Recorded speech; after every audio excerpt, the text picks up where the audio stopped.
श्री स्वामी समर्थ. आज तारीख आहे 7 ऑगस्ट 2024. आज आपण ट्रेड घेणार आहोत न्यूयॉर्क सेशनमध्ये गोल्ड. डेली टाइम फ्रेमवर स्ट्रक्चर बनत चालले आहे की अप ट्रेंड हाय हाय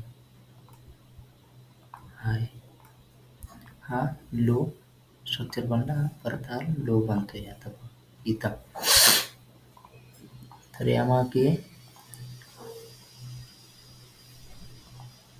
हा एक कन्सेप्ट लागतो की ओपनिंग क्लोजिंगचा.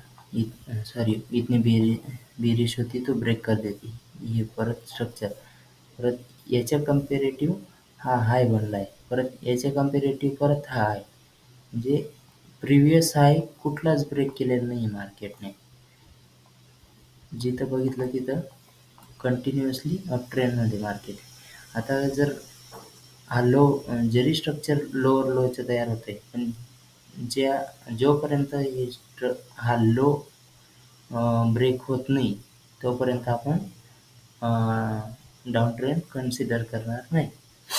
आता शिफ्ट होऊया 4 आवरच्या कॅन्डल. 4 आवर टाइम फ्रेम. इथं आपल्याला बघायला मिळतंय की 7 तारीख, या 7 तारखेला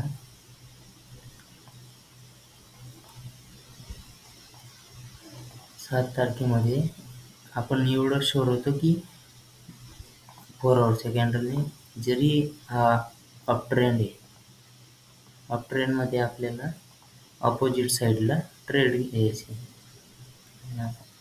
म्हणजे अप ट्रेंडमध्ये अपोजिट साईड म्हणायचा अर्थ की याच्या कम्पॅरेटिव्ह लो आहे ना, तर या लोच्या ऑपोजिट साईडला आपल्याला बाय साईडला एंट्री करायची आहे. तर माझी एंट्री होती या पॉईंटला. जसं की आधी आपण स्ट्रक्चर मार्क करून घेऊ. हा एक झोन 60चा आणि हा एक आहे 80चा. 75चा आहे हा, याचे कम्पॅरेटिव्ह 80चा झोन. या 80च्या झोनमध्ये स्ट्रक्चर आपल्याला, मला तरी दिसून गेलं होतं की, एक मिनिट, या स्ट्रक्चरमध्ये या मार्केटने याला या सपोर्टला ब्रेक करायला गेली, पण तिथपर्यंत पोहोचू शकली नाही. परत मी फिब लावली की जर मार्केट येणार तर या झोनमध्ये आपल्याला कॅन्डल क्लोजिंग पाहिजे होती, पण तसं झालं नाही. पण अप ट्रेंड कंटिन्युएशनमध्ये डोजी तयार झाली. डोजी नंतर एक बुलिश कॅन्डल. त्यानंतर मी शिफ्ट झालो, शुअर झालो की आपलं टार्गेट येऊ शकतं. तर माझी एंट्री होती या पॉईंटला 7 ऑगस्ट.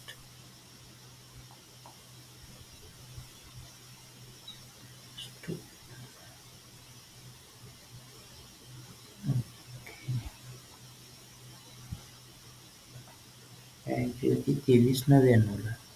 डाऊन पडलं तेव्हा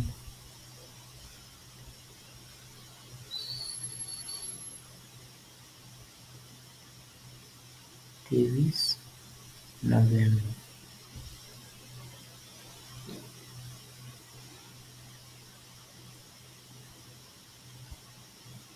एंट्रीचा टाइम बघितला गेला नाही. इथंच कुठेतरी एंट्री 23.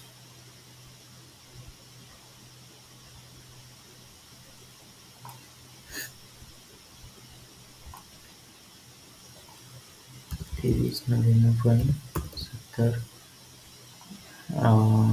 प्रॉफिट टार्गेट 24.04चं होतं. एसएल होता 23.99चा. ओके, हा होता सेटअप. तीच नवीन याच्यात या वीकला एंट्री होती, एवढं टार्गेट घेऊन बाहेर पडाले. थँक्यू.